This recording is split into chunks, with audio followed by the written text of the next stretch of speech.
పోలవరం గురించి మాట్లాడితే దానికి ఒక పోలవరం నేషనల్ ప్రాజెక్ట్స్.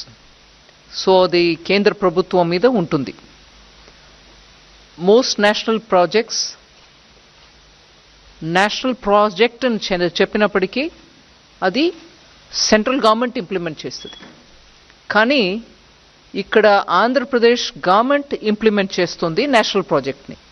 అది 2014లో మనం ఒప్పుకున్నాం ఆ కండిషన్కి. దాని ప్రకారం రీహాబిలిటేషన్ ఎంతవరకు కట్టుబాటు ఉంటుంది, ఎంతవరకు గ్రామంలో ఉన్న వాళ్ళని అక్కడి నుంచి తరలించినప్పటికీ వాళ్ళకి ఇవ్వాల్సిన అమౌంట్ ఎంత ఉంటుంది, రిలీఫ్ రీహాబిలిటేషన్ 2013 యాక్ట్ కింద, ఇవన్నీ డీటెయిల్స్ అప్పటికే ఒక లెవెల్కి ఒప్పుకున్నాక క్యాబినెట్ నుంచి అప్రూవల్ తీసుకున్నారు. అప్రూవల్ ఒక ఎత్తు వరకు పోలవరం డ్యామ్ బిల్డ్ చేయడానికి. దాని తర్వాత కన్స్ట్రక్షన్స్ మొదలు పెట్టినప్పటికీ మెల్లమెల్లగా ఒక హైట్ వరకు వచ్చి దాని తర్వాత కింద ఉన్నటువంటి గ్రామాలకి ఇచ్చాం కానీ పైన ఉన్నటువంటి గ్రామానికి ఇవ్వలేదు. ఇట్లాగా కొత్త ఇష్యూస్ రావడం మొదలైంది. సో నేను మీకు చెప్పవలసిన విషయం ఏంటంటే, ఇప్పటి వరకు ఒప్పుకున్న అన్ని కండిషన్స్కి గవర్నమెంట్ ఎంతవరకు డబ్బు ఇవ్వాలో అది ఇస్తాం. ఇప్పటికీ ఇంకా కొత్త ప్రాబ్లమ్స్ కూడా కొంచెం వచ్చి ఉన్నాయి. నేను ఆ వివరంలో వెళ్ళలే. కానీ అది ఒక నేషనల్ ప్రాజెక్ట్, మేము ఒప్పుకున్నాం. సెంట్రల్ గవర్నమెంట్ అది తనకంటూ ఉన్నటువంటి ఒక ప్రాజెక్ట్ అని ఒప్పుకుంది. సో అది కంప్లీట్ చేయడానికి ఎంత అవుతుందో అంత మేము చేయాల్సిందే. తర్వాత అది గ్రాంటా లేదు సెంట్రల్ గవర్నమెంట్ మల్టీనేషనల్ బ్యాంక్ నుంచి తీసుకొస్తున్నారు ఏంటి అని అంటే, నేషనల్ ప్రాజెక్ట్ అన్నప్పటికీ ఖర్చు మాది కదా. సో గ్రాంటా అని అడగడానికి అక్కడ ఆస్కారం లేదు.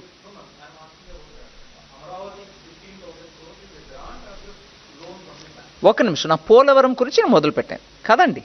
సో పోలవరం గురించి మాట్లాడుతున్నప్పుడు క్యాబినెట్ ద్వారా ఎంత అప్రూవల్ అయిందో దాని మేరకి ఇప్పటివరకు ఎంత ఇవ్వాలో అంత ఇస్తూ వచ్చాం. In fact first time cabinet approval చేసిన అంత అమౌంట్లో అన్నీ కూడా క్లియర్ అయిపోయింది. ఎగ్జాక్ట్ అమౌంట్ నేను ఇప్పుడు చెప్పట్లేదు కానీ అన్నీ క్లియర్ అయిపోయింది.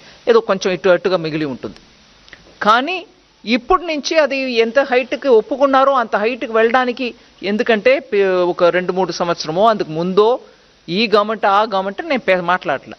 మొత్తానికి దాంట్లో ఉన్నటువంటి ఇబ్బందుల్ని దాటుకొని ఇవాళ అది కంప్లీట్ చేయడానికి ఎంత అవుతుందో అది మేము వాళ్ళతోటి కలిసి మాట్లాడి దానికి ఫుల్ సపోర్ట్ ఇస్తాం అనేదే మా statement. Correct.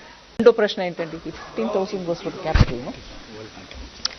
Amaravati capital. Yes, Amaravati capital construction, ఎందుకంటే ఆంధ్రప్రదేశ్ రీఆర్గనైజేషన్ యాక్ట్ మేరకి స్టేట్ క్యాపిటల్ బిల్డ్ చేయడానికి సెంట్రల్ గవర్నమెంట్ దానికి స్టేట్ గవర్నమెంట్కి హెల్ప్ చేయాలని యాక్ట్ ప్రకారం ఉంది. So capital city Amaravati build up చేయడానికి మేము డెఫినెట్గా వాళ్ళకి అసిస్టెన్స్ ఇవ్వాలి. ఇప్పుడు నేను చెప్పిన 15,000 కోట్లు వరల్డ్ బ్యాంక్ అసిస్టెన్స్ తోటి మేము వాళ్ళకి తెప్పిస్తున్నాం. దానికి కౌంటర్ పార్ట్ ఫండింగ్ కూడా ఉంటుంది. కానీ ఇవాళ స్టేట్ పొజిషన్ ఎలా ఉంది, అది ఎట్లాగా వాళ్ళు ఇస్తారా ఇవ్వలేరా, అది మేము సెంటర్ నుంచి గ్రాంట్ ఇచ్చుకుంటామా, ఇవన్నీ చూసి వాళ్ళతోటి మాట్లాడుకొని చేస్తాం. ఎందుకంటే ఆఖరికి ఆ క్యాపిటల్ లేకుండా 10 సంవత్సరం వెళ్ళిపోయాయి. ఆంధ్రప్రదేశ్కు ఒక క్యాపిటల్ ఉండాలి. భారతదేశంలో ఒక రాజ్యం ఉందనంటే క్యాపిటల్ లేకుండా అది ఆంధ్ర. అది యాక్ట్ ప్రకారం ఈ పార్టీకి క్యాపిటల్ అక్కడ ఉండాల్సిందే. నేను ఎవరు చేస్తారు ఎవరు చేయలేదు అనే విషయానికి వెళ్ళలే. ఆ క్యాపిటల్ బిల్డ్ చేయడానికి కేంద్ర ప్రభుత్వం పూర్తిగా కట్టుబడి ఉంది. 211